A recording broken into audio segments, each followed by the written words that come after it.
నమస్కారం. ఈరోజు మనం ఇంగ్లీష్లో ఒక చిన్న టాపిక్ అంటే సింపుల్ ప్రెజెంట్ టెన్స్లో నెగటివ్ వాక్యాలు ఎలా చెప్పాలో చూద్దాం.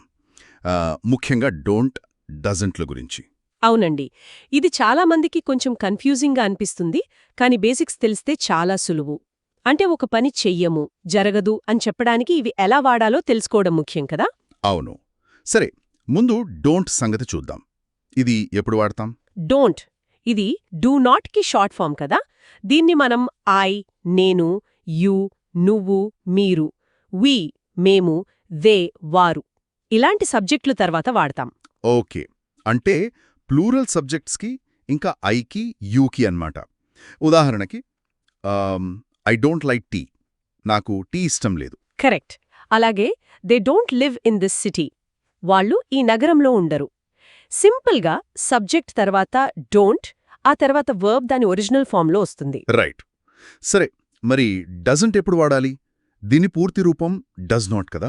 అవును, డస్ నాట్ కి షార్ట్ ఫామ్ డజంట్. ఇది థర్డ్ పర్సన్ సింగులర్ సబ్జెక్ట్స్ అంటే హీ, అతను, షీ, ఆమె, ఇట్, అది, ఇది వచ్చినప్పుడు వాడతాం. Okay, he, she, it. ఉదాహరణకి హీ డజంట్ ప్లే ఫుట్బాల్. అతను ఫుట్బాల్ ఆడడు. పర్ఫెక్ట్. ఇంకోటి, she doesn't work on Saturdays. ఆమె శనివారాలు పని చేయదు. ఇక్కడ గమనించాల్సిందేంటంటే ఏంటది? మనం పాజిటివ్ వాక్యాల్లో హీ ప్లేస్, షీ వర్క్స్ అంటాం కదా, ఆ వర్బ్కి ఎస్ చేరుస్తాం. అవును, సింపుల్ ప్రెజెంట్ టెన్స్లో హీ, షీ, ఇట్తో ఎస్ లేదా ఈఎస్ యాడ్ చేస్తాం. కరెక్ట్. అయితే నెగటివ్ వాక్యం చేసేటప్పుడు ఆ ఎస్ ఫీలింగ్ని డజ్ అనే హెల్పింగ్ వర్బ్ తీసుకుంటుంది. అందుకే డజంట్ లేదా డజంట్ వస్తుంది. ఆహా, అంటే ఆ ఎస్ లేదా ఈఎస్ అనేది డజ్లో కలిసిపోయిందనుకోవచ్చా? అలా అనుకోవచ్చు. అర్థం చేసుకోటానికి సులువుగా ఉంటుంది. అందుకే డజంట్ వాడినప్పుడు మళ్ళీ మెయిన్ వర్బ్కి ఎస్ పెట్టకూడదు. ఇది చాలా ఇంపార్టెంట్ పాయింట్. చాలా మంది ఇక్కడే తప్పు చేస్తుంటారు. అంటే డోంట్ వాడినా, డజంట్ వాడినా తర్వాత వచ్చే వర్బ్ దాని ఫామ్ ఎలా ఉండాలి? వెరీ వెరీ ఇంపార్టెంట్ రూల్ ఇది. డోంట్ వాడినా, డజంట్ వాడినా వాటి తర్వాత వచ్చే వర్బ్ ఎప్పుడు కూడా దాని బేస్ ఫామ్లోనే ఉండాలి.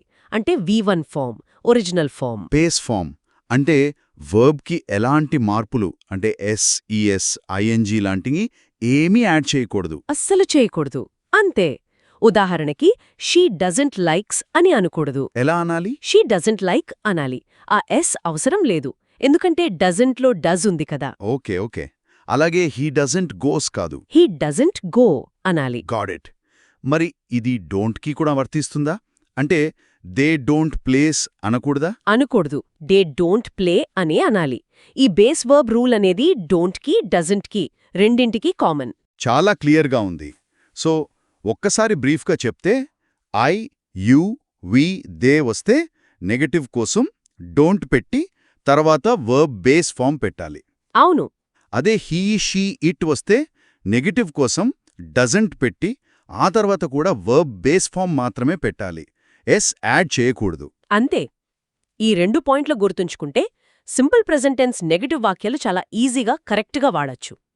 ఇది రోజువారీ సంభాషణలకు చాలా ఉపయోగపడుతుంది. కరెక్ట్. నిజానికి ఈ రూల్స్ తెలుసుకోవడమే కాదు, వాటిని ప్రాక్టీస్ చేయడం కూడా ముఖ్యం కదా.